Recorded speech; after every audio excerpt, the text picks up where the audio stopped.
ये कुछ मिनट का वीडियो जिससे आज आपको बहुत कुछ सीखने को मिलेगा। वीडियो को पूरा देखना, विश्वास दिलाता हूँ कि आज आपको इस वीडियो से कुछ नई चीज सीखने को मिलेगी। वो कहते हैं ना, जब किसी व्यक्ति के दिल में सेवा का भाव जगता है तो उसको सेवा करने के अलावा और कुछ भी दिखाई नहीं देता है, फिर चाहे दिन हो या रात। जब किसी इंसान को तकलीफ होती है तो वो किसी दूसरे आदमी या फिर डॉक्टर को बोलकर बता सकता है, लेकिन अगर किसी बेजुबान को दर्द होता है तो वो किसी को अपनी कहानी बयां नहीं कर सकता, क्योंकि उसका कसूर सिर्फ इतना है कि भगवान ने उस बेचारे को बेजुबान बनाया है। ऐसे में हमारा फर्ज बनता है कि उसकी सहायता की जाए। लेकिन ऐसी परिस्थितियों में कुछ लोग अपनी मानवता को भूल जाते हैं। लेकिन वहीं पर कुछ लोग ऐसे भी होते हैं जो अपना कोई भी स्वार्थ न देखते हुए अपना तन मन और धन इन बेजुबान जानवरों की सेवा करने में लगा देते हैं। ठीक ऐसे ही एक शख्स जिन्होंने एक संस्था के माध्यम से बेजुबान जानवरों की सेवा के लिए अपना सब कुछ न्यौछावर कर दिया, और इन्होंने अपनी टीम के साथ मिलकर कुछ इस तरह से बेजुबान जानवरों की सेवा की, जिसके चलते आज इनकी संस्था ने एक इतिहास रच दिया है। और इनका नाम है श्री भास्कर जी दुल्लर, जो राजस्थान के झुंझुनू जिले में आने वाले मुकुंदगढ़ गाँव के निवासी है, जिनसे आप वीडियो के एंड में मिल सकते हैं, इसलिए वीडियो को पूरा देखना। आइए जानते हैं इस संस्था के पीछे की पूरी कहानी। साल 2020 जब इन्होंने एक फाउंडेशन स्थापित करने के लिए रजिस्ट्रेशन किया और इनको फाउंडेशन के लिए अप्रूवल मिला, जिसका नाम है श्री राम भक्त हनुमान जी फाउंडेशन। और ये नाम रखने के पीछे इनका कहना है कि इनके जीवन में श्री हनुमान जी यानी कि बजरंगबली ही सब कुछ है। इनको फाउंडेशन का अप्रूवल मिलने के बाद इन्होंने अप्रैल 2021 से काम करना शुरू किया, लेकिन इन्होंने बेजुबान जानवरों की सेवा करने से पहले अपने आसपास के क्षेत्र झुंझुनू सीकर चूरू यानी कि पूरे शेखावाटी में 6 महीने तक ऑफलाइन सर्वे करवाया। सर्वे करवाने के बाद इन्होंने एक रिपोर्ट तैयार की। ये सर्वे करवाने के पीछे इनका मुख्य उद्देश्य था कि इनके आसपास के क्षेत्र में जो भी गौवंश दर दर की ठोकर खा रहा है उसका मुख्य कारण क्या है, क्योंकि ये फाउंडेशन खोलने से पहले इनका विचार था कि मैं भी एक गौशाला खोलूंगा। लेकिन जब सर्वे की रिपोर्ट इनके सामने आई तो इनको पता लगा कि गौशाला खोलने से गौवंश की पूरी तरह से सेवा नहीं की जा सकती, क्योंकि इनका मानना है कि गौशाला को कुछ लोग व्यवसाय समझते हैं, कुछ लोग इसको राजनीति के लिए इस्तेमाल करते हैं। इसलिए इन्होंने फाउंडेशन की तरफ से टीम बनाकर बेसहारा गौवंश की सेवा करना उचित समझा। अभी संस्था की टीम पिछले 1 साल से लगातार पशुओं का निःशुल्क इलाज कर ही रही थी कि भारत में लंपी स्किन डिजीज नामक बीमारी ने दस्तक दे दी, और इस बीमारी के आते ही फाउंडेशन के हेल्पलाइन नंबर पर काफी कॉल आने लगे। लंपी स्किन डिजीज के आते ही इस पर काम करना फाउंडेशन के लिए भी एक चुनौती भरा काम था। तो एनिमल डिपार्टमेंट से संपर्क किया तो उन्होंने बताया कि इस बीमारी में गौवंश के शरीर पर गांठ बन जाती है और फिर उनसे ब्लीडिंग होने लगती है। बीमारी के बारे में बताने के साथ साथ एनिमल डिपार्टमेंट ने यह भी बताया कि इस बीमारी का कोई भी सटीक इलाज नहीं है और सरकार की तरफ से इस बीमारी के लिए कोई भी सहायता राशि भी उपलब्ध नहीं करवाई जा रही है। लेकिन जब डॉक्टर्स की टीम से बात की तो उन्होंने बताया कि लगातार कई दिनों तक कुछ दवाइयां देने पर गौवंश की हालत में सुधार देखा जा सकता है। तो इस फाउंडेशन ने अपने दम पर ही सरकार का एक पैसा न लेते हुए इस बीमारी को रोकने के लिए 15 अगस्त 2022 को एक अस्थायी रेस्क्यू सेंटर की शुरुआत की। लेकिन जब रेस्क्यू सेंटर खोला गया तो इन्होंने अनुमान लगाया था कि लगभग 15 से 20 गाय आएंगी और हम उनका सफल इलाज कर देंगे, लेकिन इनका अनुमान एकदम से गलत निकला, क्योंकि इसके बाद जो हुआ वो आपको जरूर जानना चाहिए। रेस्क्यू सेंटर के खुलते ही 100 से ज्यादा वॉलंटियर्स इनके पास आए और कहा कि हम भी निःशुल्क गौ सेवा करना चाहते हैं, जो अपने आप में ही एक बहुत बड़ी बात थी। जब रेस्क्यू सेंटर की जानकारी लोगों को मिली तो लोगों की तरफ से एक फ्री एम्बुलेंस की सुविधा मिली। रेस्क्यू सेंटर का पता लगते ही गौ माता के लिए सूखा चारा, हरा चारा, खल, चूरी और गुड़ जैसा सामान देने के लिए लोगों की मानो लाइन ही लग गई। और फाउंडेशन के संस्थापक श्री भास्कर जी दुल्लर को यह समझ नहीं आ रहा था कि आखिर ये हो क्या रहा है। इसके बाद तो मानो कि इनके पास बेसहारा गौवंश का इलाज करने के लिए एक भी चीज की कमी नहीं है। इसके साथ ही 40 से 50 वेटनरी के स्टूडेंट्स ने भी इस फाउंडेशन को ज्वाइन किया। वेटनरी के स्टूडेंट्स का कहना था कि इस फाउंडेशन के जरिए हम गायों की सेवा भी कर सकते हैं और हमारा प्रैक्टिस का काम भी किया जा सकता है, और इसके बदले हमें एक भी रुपया नहीं चाहिए और न ही किसी प्रकार का सर्टिफिकेट चाहिए। तो उन्हें भी इस फाउंडेशन में ज्वाइन किया गया। इन सब लोगों के मिलने के बाद फाउंडेशन की टीम मजबूत बन गई। फाउंडेशन की टीम ने सोचा था कि 20 से 30 गाय आएंगी, लेकिन ऐसा बिल्कुल भी नहीं हुआ, क्योंकि रेस्क्यू सेंटर में रोज 15 से 20 गाय आने लगी, जिसके बाद उन सभी का ट्रीटमेंट करना भी इनके लिए एक चुनौती भरा काम था। अब इसके चलते फाउंडेशन की टीम किस तरह से काम करती थी आइए आपको बताते हैं। सबसे पहले फाउंडेशन के हेल्पलाइन नंबर पर सूचनाकर्ता का कॉल आता था। कॉल आने के बाद उसकी जानकारी को दर्ज किया जाता था और वहाँ पर डॉक्टर्स की टीम को भेजा जाता। डॉक्टर्स की टीम लोकेशन पर जाती और वहाँ की स्थिति का पता लगाती। अगर उस गाय की स्थिति ऐसी होती कि 1-2 दिन के ट्रीटमेंट से काम चल सकता था, उस गाय का उसी स्थान पर ऑन साइट ट्रीटमेंट किया जाता। लेकिन अगर उस गाय की स्थिति ज्यादा खराब होती तो डॉक्टर्स की टीम द्वारा फाउंडेशन के नंबर पर जानकारी दी जाती। इसके बाद फाउंडेशन की तरफ से निःशुल्क एम्बुलेंस की सुविधा उपलब्ध करवाई जाती, जिसके बाद एम्बुलेंस द्वारा उस गाय को रेस्क्यू सेंटर में लाया जाता। गाय को रेस्क्यू सेंटर में लाने के बाद उसकी एक प्रॉपर एनिमल आईडी बनाई जाती। पशु की एनिमल आईडी बन जाने के बाद उसका हर दिन ट्रीटमेंट किया जाता। ट्रीटमेंट पूरा हो जाने के बाद जब वो गाय पूरी तरह से ठीक हो जाती तो उसको गौशाला में भेज दिया जाता था। लेकिन स्वस्थ गाय को गौशाला में भेजने से पहले इस बात को प्राथमिकता दी जाती थी कि अगर किसी पशुपालक को गाय मुफ्त में चाहिए तो यहाँ पर आकर ले जा सकता है। उस पशुपालक को गाय देने से पहले उसकी आर्थिक स्थिति और उसके व्यवहार का पता लगाया जाता। अगर वो पशुपालक उस गाय को पालने में समर्थ रहता अभी उसको गाय गोद दी जाती थी। गाय को गोद देने से पहले पशुपालक के हस्ताक्षर करवाए जाते। इसके बाद में ही गाय को पशुपालक को सौंपा जाता। अगर इसके बावजूद भी कोई गाय रह जाती थी तो उसे गौशाला में भेज दिया जाता था। इस दौरान हमें ऐसी गायें भी देखने को मिली जिनके पूरे शरीर में कीड़े पड़ चुके थे। कीड़ों ने उनके शरीर को पूरा गलाकर रख दिया था। लेकिन इनकी सेवा में डॉक्टर्स और वेटनरी के स्टूडेंट्स के द्वारा घंटों की मशक्कत के बाद गायों के शरीर से कीड़ों को बाहर निकाला जाता था। प्रत्येक गाय को हर दिन 3 बार इमोशनल टच थेरेपी की जाती थी ताकि वो अच्छा फील कर सके। इस दौरान किसी गाय की स्थिति ज्यादा गंभीर होने पर अगर अगर उसकी मृत्यु हो जाती थी तो उसका सनातन परंपरा के अनुसार अंतिम संस्कार करवाया जाता था, जिसमें गाय के मुंह में गंगाजल डाला जाता था और एक गहरा गड्ढा खुदवाकर गाय को डाला जाता था और गाय के शरीर के ऊपर नमक डाला जाता था ताकि वह पंच तत्वों में विलीन हो सके। इसके बाद ऊपर से गाय के शरीर पर लाल कपड़ा चढ़ाकर गड्ढे को मिट्टी से ढका जाता था। इस दुख की घड़ी में कई लोग ऐसे भी देखने को मिले जो फाउंडेशन को लेकर आलोचना किया करते थे, लेकिन फाउंडेशन की टीम का कहना है कि हमने ऐसे लोगों की बातों को नजरअंदाज किया और दिन रात अपने काम में लगे रहे, क्योंकि इनका कहना था कि जब आप किसी काम की शुरुआत करते हैं तो आपको आलोचना करने वाले व्यक्ति तो हर जगह देखने को मिलते ही हैं, लेकिन ऐसे लोगों को नजरअंदाज करके ही आप अपने काम में सफलता हासिल कर सकते हैं। इस फाउंडेशन के सभी कार्यकर्ताओं ने दिल लगाकर बेसहारा गोवंश का इलाज किया, जिसके चलते मिनिस्टर ऑफ जल शक्ति श्री गजेंद्र सिंह जी शेखावत, झुंझुनू के माननीय कलेक्टर महोदय श्री लक्ष्मण सिंह जी कुड़ी, झुंझुनू के सांसद श्री नरेंद्र जी खिचड़, झुंझुनू पशुपालन ज्वाइंट डायरेक्टर श्री रामेश्वर लाल जी डुड्डी, इन सभी लोगों ने रेस्क्यू सेंटर का दौरा किया, फाउंडेशन के द्वारा किए जा रहे कार्य की सराहना की। इसी के साथ रेस्क्यू सेंटर में क्या चल रहा है इसकी जानकारी लेने के लिए 3 सीसीटीवी कैमराज की कड़ी नजर रखी जा रही थी, जिससे किसी भी आदमी को यह दिखाया जा सकता था कि रेस्क्यू सेंटर के अंदर कब क्या हो रहा है। फाउंडेशन के कार्यकर्ताओं ने इस तरह से काम किया कि इसकी चर्चा पूरे राजस्थान में होने लगी, जिसके चलते राजस्थान यूनिवर्सिटी जयपुर से फाउंडेशन की हेल्पलाइन नंबर पर एक कॉल आता है, जिसमें कहा जाता है कि यहाँ पर कुछ गाय हैं जो लंपी वायरस से ग्रसित हैं। फाउंडेशन को इसकी सूचना मिलते ही डॉक्टर्स के साथ 6 लोगों की टीम को राजस्थान यूनिवर्सिटी भेजा गया, जहाँ पर जाकर पूरी रात भर फाउंडेशन की टीम ने लंपी रोग से पीड़ित बेसहारा गायों का निःशुल्क उपचार किया। कई दिनों के बाद दिन रात की मेहनत से फाउंडेशन की टीम ने लंपी रोग पर सफलता प्राप्त की। लंपी रोग से पीड़ित सभी गायों के स्वस्थ हो जाने पर रेस्क्यू सेंटर में 2,11,000 आहुतियों के लिए हवन का आयोजन रखा गया और बेसहारा गोवंश हमेशा स्वस्थ रहे इसकी प्रार्थना की। अब अगर रिकॉर्ड की बात की जाए तो इन्होंने बताया कि अब तक इनकी टीम ने 2009 ट्रीटमेंट ऑन रिकॉर्ड किए हैं, जिनमें 600 से ज्यादा गायों का ट्रीटमेंट किया है। जब रेस्क्यू सेंटर में फाउंडेशन की टीम को इतना ज्यादा प्यार मिला तो भास्कर जी दुल्लर ने यह फैसला किया कि हमें पूरे राजस्थान में इस काम को करना चाहिए, जिसके चलते भास्कर जी दुल्लर ने एक toll free helpline number fix किया। इस नंबर पर पूरे राजस्थान से कोई भी आदमी कॉल करके पीड़ित बेजुबान पशु की सूचना कर सकता है, जिसके बाद फाउंडेशन की टीम मौके पर पहुंचेगी और उस पीड़ित पशु का इलाज करेगी। और वो टोल फ्री नंबर है 9911214343। बेजुबान जानवरों को लेकर इस फाउंडेशन की निःशुल्क सेवा हमेशा के लिए चालू रहेगी, इसलिए अगर आपके पास भी कोई पीड़ित बेसहारा पशु है तो उसकी जानकारी फाउंडेशन के इस हेल्पलाइन नंबर पर दे सकते हैं। इस वीडियो को बनाने का हमारा मुख्य उद्देश्य ये नहीं था कि आपके सामने इसका दिखावा किया जाए, बल्कि मुख्य उद्देश्य ये था कि पूरे राजस्थान में इस हेल्पलाइन नंबर को ज्यादा से ज्यादा लोगों में शेयर किया जाए, क्योंकि इस हेल्पलाइन नंबर पर एक कॉल करने से किसी बेजुबान की जान बचाई जा सकती है। अब श्री भास्कर जी दुल्लर का यही प्रयास है कि हर जिले में गौ मंत्रालय होना चाहिए। उनका कहना है कि गौ मंत्रालय बनवाने के लिए मैं मरते दम तक प्रयास करूंगा और इसकी मांग मनवाने के लिए आंदोलन होगा तो वो भी करूंगा। जैसा कि हमने शुरुआत में बोला था कि वीडियो के एंड में आपको इस फाउंडेशन के संस्थापक श्री भास्कर जी दुल्लर से मिलवाएंगे, तो इससे अगली आवाज श्री राम भक्त हनुमान जी फाउंडेशन के संस्थापक श्री भास्कर जी दुल्लर की होगी। नमस्कार,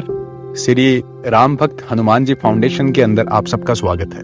श्री राम भक्त हनुमान जी फाउंडेशन की स्थापना 2020 के अंदर की थी, जिसका मुख्य उद्देश्य जितने भी जो बेसहारा जो गोवंश है और अन्य जो जीव जंतु है, जो स्ट्रे एनिमल्स जिसको हम बोलते हैं, उन सब के ट्रीटमेंट के लिए इस फाउंडेशन की हमने स्थापना की है। अभी जस्ट 4 महीने पहले जुलाई के अंदर जब श्रावण मास चल रहा था तो मेरे ही होम टाउन के अंदर एक गाय हमें दिखी। उस गाय की पूरी बॉडी से रक्त का एक तरह से बहाव हो रहा था, और जब उस गाय को चारों तरफ से देखा तो शरीर में ऐसा कोई हिस्सा नहीं था जहां से रक्त प्रवाह नहीं हो रहा था।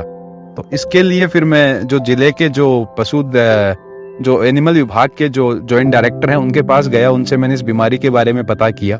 तो उन्होंने बताया कि ये लंपी नामक एक डिजीज आई है जो एक महामारी की तरह पूरे भारत में फैल रही है। इस डिजीज के अंदर ये पहले शरीर पे फुंसियां होती हैं, गाय के अंदर बुखार आती है, और फिर जब फुंसियों का अगर प्रॉपर इलाज ना हो तो ये ऊपर से होके फट जाती है, इसे पूरे बॉडी से ब्लीडिंग होनी स्टार्ट हो जाती है। और इसका अब तक कोई ऐसा इलाज है नहीं कि इसका हम प्रॉपर इलाज कर सके। क्रिटिकल कंडीशन जिसको कंटिन्यू 5 दिन 10 दिन ट्रीटमेंट चाहिए, उन सबको हम एम्बुलेंस के द्वारा इस रेस्क्यू सेंटर में लेके आते थे। तो 15 अगस्त 2022 से लेके और अपना जो ये 20 अक्टूबर 2022 है, हमने इस पीरियड के अंदर ये डेडिकेटेड लेवल 3 का एक रेस्क्यू सेंटर हमने यहाँ पे स्थापित किया हमारे एनजीओ के अंडर। इसके अंदर हमारे पास 100 के लगभग वॉलेंटियर्स थे, जिसमें 10 डॉक्टर्स की, इसमें 10 जो डॉक्टर्स थे वो हमारे एनजीओ के पैरोल पे थे, सैलरीड हैं।